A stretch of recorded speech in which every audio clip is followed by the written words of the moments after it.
ಕೃಷಿ ಜಾತ್ರೆಯನ್ನು ಮಾಡ್ತಾಯಿದ್ದೀವಿ. ನಮ್ಮ ಮೇನ್ ಉದ್ದೇಶ ಆರ್ಗ್ಯಾನಿಕ್ ಫಾರ್ಮಿಂಗ್ ಬಗ್ಗೆ, ಸಾವಯವ ಕೃಷಿ ಬಗ್ಗೆ.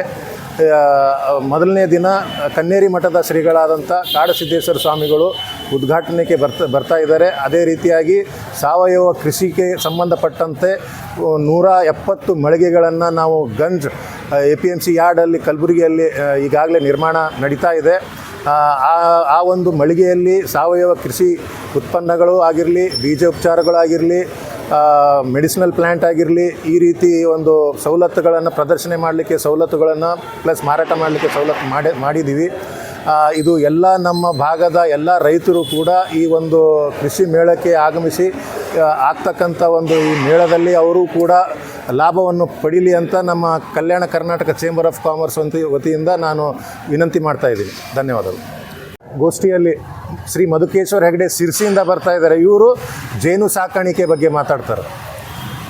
ಶ್ರೀಮತಿ ನಂದಿನಿ KL ಕಿಷ್ಕಿಂದ ವಿಷಯ ಬಾಳೆದಿಂಡಿನಿಂದ ಬಟ್ಟೆ ಯಾವ ರೀತಿ ತಯಾರು ಮಾಡಬೇಕು. ಕಾಶಿಲಿಂಗಯ್ಯ ವೀರಯ್ಯ ವಿಷಯ ಸಮಗ್ರ ಕೃಷಿ ಪದ್ಧತಿ.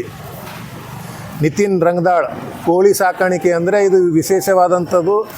ಜವಾರಿ ಕೋಳಿಗಳ ನಾಟಿ ಕೋಳಿ ಏನಂತೀವಿ, ಅದರಿಂದ ಮೊಟ್ಟೆ ಯಾವ ರೀತಿ ಮಾರ್ಕೆಟಿಂಗ್ ಮಾಡಬೇಕು ಅದ್ರ ಬಗ್ಗೆ ಅವರು ಉಪನ್ಯಾಸ ನೀಡ್ತಾ ಇದ್ದಾರೆ.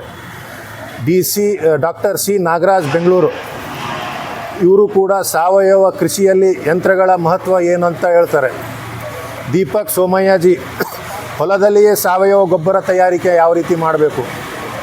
ಬಾಲ್ಚಂದ್ರ ಜಾಬ್ಶೆಟ್ಟಿ ತ್ಯಾಜ್ಯ ನಿರ್ವಹಣೆ ಇದು ಯಾವ ರೀತಿ ಮಾಡಬೇಕು. ಈ ಥರ 8 ಜನ ಉಪನ್ಯಾಸಕರು ಬರ್ತಾ ಇದ್ದಾರೆ.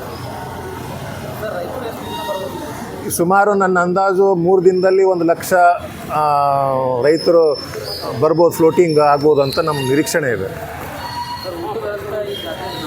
ಊಟದ ವ್ಯವಸ್ಥೆ ಮೊದಲನೇ ದಿನ ಒಂದು 5,000 ಅಷ್ಟೇ ಸೀಮಿತ ಇದೆ.